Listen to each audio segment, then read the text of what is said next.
میں نے یہ کہا ہے کہ یونائیٹڈ نیشن سیکورٹی کونسل کا ریزولوشن ہے 1373. اس میں یہ خاص طور سے کہا گیا کہ کوئی اسٹیٹ کرمنلائزیشن کو فائنانس نہ کرے اور کسی بھی طریقے سے ٹیررزم کو سپورٹ نہ کرے، سیف ہیون نہ دے. تو پاکستان برسوں سے اس ریزولوشن 1373 کا وائلیشن کر رہا ہے.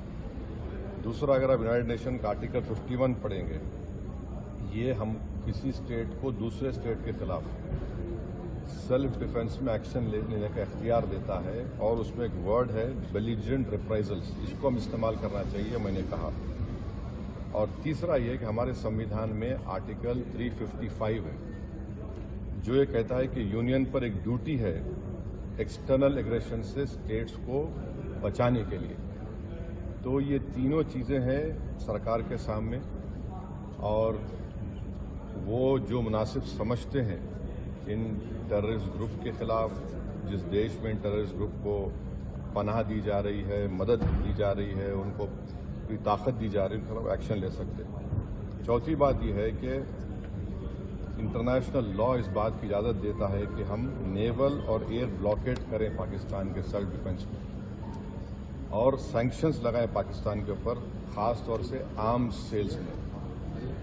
اس کے بعد میں نے یہ کہا کہ وہاں پر میڈوز میں آخر کیوں CRPF نہیں تھی وہاں پر، کیونکہ میں نے پوچھا ہے کہ جنوری میں CRPF کے 2 یونٹ کو ہٹا لیا گیا تھا وہاں سے. اسی سلسلے میں میں نے یہ بھی پوچھا کہ کوئک ریئیکشن ٹیم کو 1 گھنٹہ لگا اوپر پہنچنے کے لیے، جب تک یہ پورے شیاطین، یہ تمام ظالم لوگ وہاں پر مذہب پوچھ کر گولی مارتے رہے. اور 2000 میں وہاں پر ایک ننوان کیمپ ہے پہلگام میں، وہاں پر بھی 30 یاتریوں کو مارا گیا تھا، اور اس میں ایک کمیٹی بنائی گئی تھی لیفٹیننٹ جنرل JS مکھرجی کی. اس کا رپورٹ کا کیا ہوا؟ تو یہ سب باتیں ہم نے کہی ہیں، اور ہم امید کرتے ہیں کہ ساتھ ہی ساتھ میں نے یہ بھی کہا کہ کشمیریوں کے خلاف اور کشمیری اسٹوڈنٹس کے خلاف جو جھوٹا پروپیگنڈا کیا جا رہا ہے وہ رکنا چاہیے. اور اگر لوگ سوشل میڈیا میں یا TV چینل کے کوئی اینکرز ہیں، یہ بھی میں نے کہا اگر وہ ہندو مسلمان نفرت میں اضافہ کریں گے تو وہ لشکر طیبہ مسکرائے گا ان کے اوپر، پاکستان مسکرائے گا ان کے اوپر.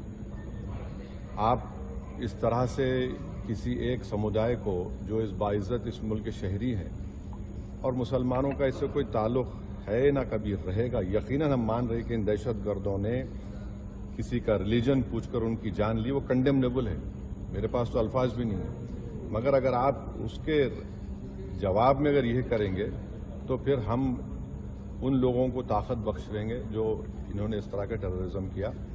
اب یہ سرکار کے اوپر ہے، اور ہم نے انڈس واٹر ٹریٹی کے بارے میں کہا کہ بہت اچھی چیز ہے کہ ہم نہیں بول دیے، مگر آپ بتائیے ہم پانی کہاں رکھیں گے؟ پانی تو کہیں رکھنا پڑے گا نا آپ کو.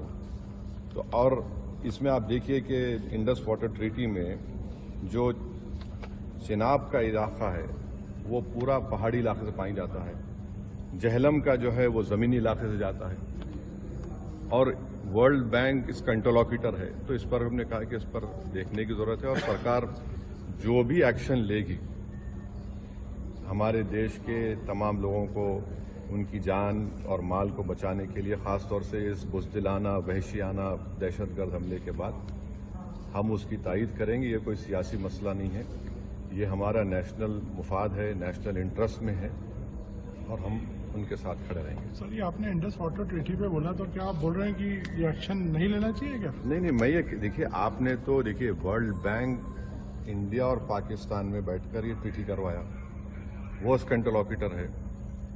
بھائی پانی کو کہاں رکھیں گے آپ؟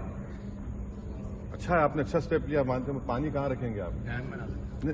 آپ بھائی ڈیم بنائیے نا. یہ اسٹینڈنگ کمیٹی تھی، اس نے بھی اس کو کہا تھا کہ ان کو انڈس نہیں، اب وہ سمجھ جائیے. میں نے یہ کہا کہ آپ نے لیا ہے جو steps cabinet committee on security میں لیا آپ نے، ٹھیک ہے، مگر ورلڈ بینک انٹرلوکیٹر ہے اس کا، تو وہ بھی دیکھیں، انٹرنیشنل لا سے دیکھنے کی ضرورت ہے. وہ تو سرکار سے پوچھو، ہم نے کہا یہ بات کہی.